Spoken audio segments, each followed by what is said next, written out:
Bonjour à toutes et à tous et bienvenue sur le plateau de HR Makers. Vous êtes sur Décideur TV. Aujourd'hui, je reçois Claire Pascal, directeur général de Comundi Compétences. Bonjour Claire. Bonjour. Merci d'avoir accepté notre invitation.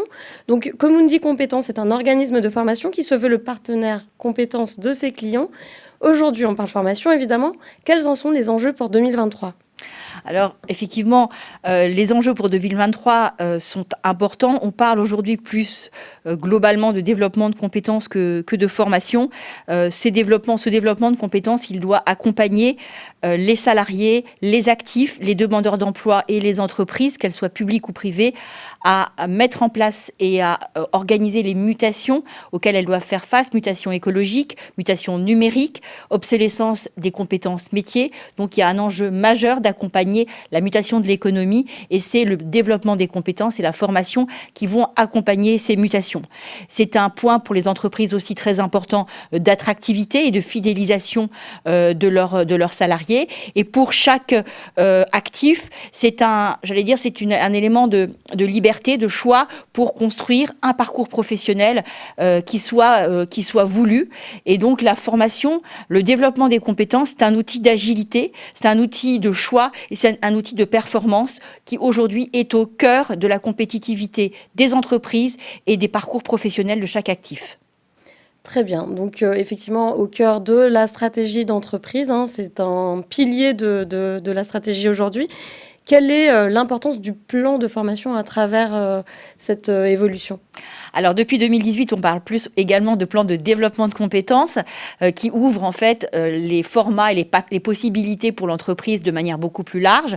Le plan de développement de compétences, c'est d'abord un endroit où, en tout cas, c'est un outil qui permet le dialogue et qui cristallise le dialogue social au sein de l'entreprise. Donc, c'est important de le souligner. C'est aussi l'outil qui traduit l'investissement en termes de compétences et de formation de chaque entreprise pour chaque salarié et à la fois dans une dimension individuelle et collective. Et aujourd'hui, on a des sujets dont le CPF qui se posent en termes d'outils à la main des actifs.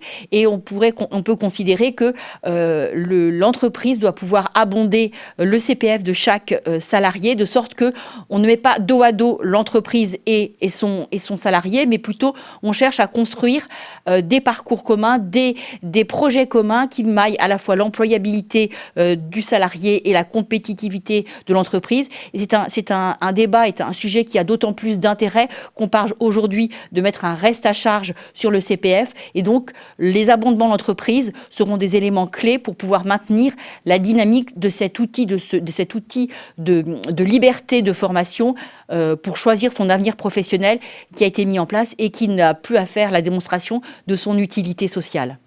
Objectif, un lien gagnant-gagnant entre l'employeur et le salarié. Donc, on parle clairement d'employabilité et une question d'actualité aujourd'hui, c'est de l'employabilité des seniors. Comment on accompagne leur montée en compétences ? Alors, le sujet des seniors est un sujet qui aujourd'hui a toute son importance et qui a été mis en lumière par la réforme des retraites. Néanmoins, c'est un sujet qui est majeur et qui dépasse le cadre purement de cette réforme. Aujourd'hui, on a le taux d'emploi des seniors qui est le plus faible de l'Europe. On a aussi des taux d'accès à la formation qui décroît en fonction de l'âge du salarié. Donc, on a un problème de maintien de la compétence et pour chacun de ces seniors. Si on veut les maintenir en emploi, il faut d'abord les maintenir motivés, les maintenir formés et puis imaginer pour eux des parcours de seconde partie de carrière dans lequel ils puissent, par exemple, être en capacité de transmettre leur savoir-faire ou de diversifier, en fait, leurs activités. Aujourd'hui, on parle beaucoup d'un outil qui s'appelle le contrat de professionnalisation qui pourrait être adapté et qui pourrait permettre, justement, de faciliter ces secondes parties de carrière pour qu'on épouse, en fait, les besoins et les envies de chaque actif qui doivent avoir envie et pouvoir mener une carrière jusqu'à l'âge légal de la retraite. Donc cet outil pourrait être développé dans le cadre de la loi plein emploi et donc il pourrait effectivement outiller cette pérennisation des compétences et cet investissement que l'on doit faire pour la formation des salariés, des seniors.